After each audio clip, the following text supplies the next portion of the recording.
নমস্কার বন্ধুরা, যারা আপনাকে জীবনে কষ্ট দিয়েছে তাদেরকে তিরস্কার করবেন না, তাদেরকে উল্টে আপনি ধন্যবাদ জানান। তারা যদি কষ্টটা না দিত আপনাকে, আপনি তাদেরকে চিনতে পারতেন না। জীবনটা কত কষ্টকর, জীবনে কিছু পেতে গেলে যে কত কষ্ট সহ্য করতে হয় সেই উপলব্ধি আপনার মধ্যে আসতো না।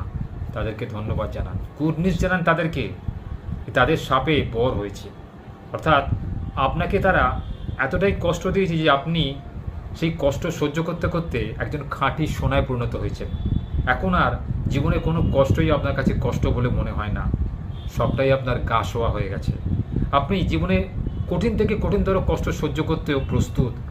জীবনে সাফল্য আনতে গেলে, জীবনে কোনো কঠিন পরিস্থিতি মোকাবিলা করতে গেলে এই কষ্টই কিন্তু আপনাকে জীবনে কাজ দেবে। তাই কষ্ট করে কিছু করার চেষ্টা করুন। কখনোই কোনো আয়াসে বা অতি সহজে যে জিনিস পাওয়া যায় সেই জিনিসে কিন্তু কোনো মাধুর্য থাকে না।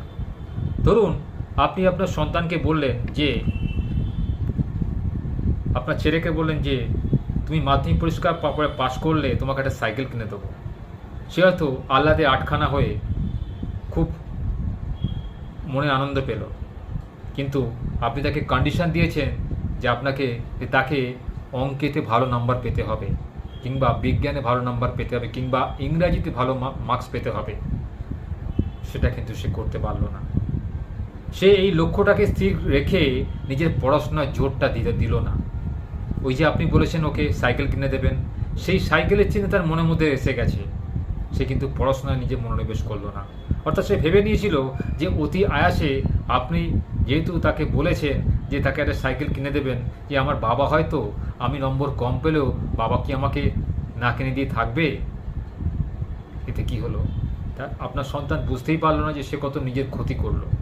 কোনো কাঙ্ক্ষিত বস্তু পেতে গেলে, সেই লক্ষ্য বস্তুকে অর্জন করতে গেলে জীবনে অনেক আয়াস স্বীকার করতে হয়, অনেক কষ্ট স্বীকার করতে হয়। সে এভারেস্ট শৃঙ্গে ওটাই হোক, কঠিন পরীক্ষায় পাশ করাই হোক, জীবনের যাত্রাপথে কোনো কঠিন পরিস্থিতি মোকাবিলা করাই হোক, প্রতিটা মুহূর্তে কিন্তু মানুষকে স্ট্রাগল করতে হয়। এই ডারউইনের বিখ্যাত মতবাদ ছিল, আমরা মাধ্যমিকে পড়েছিলাম, বিবর্তনবাদ। এই ডারউইনের বিখ্যাত মতবাদটাকে মানুষের মনের মধ্যে গেঁথে রাখতে হয় যে স্ট্রাগল ফর এক্সিস্টেন্স, অস্তিত্ব রক্ষার জন্য সংগ্রাম। প্রতিটা মুহূর্তে আমাদের সেটা মনে রাখতে হয়।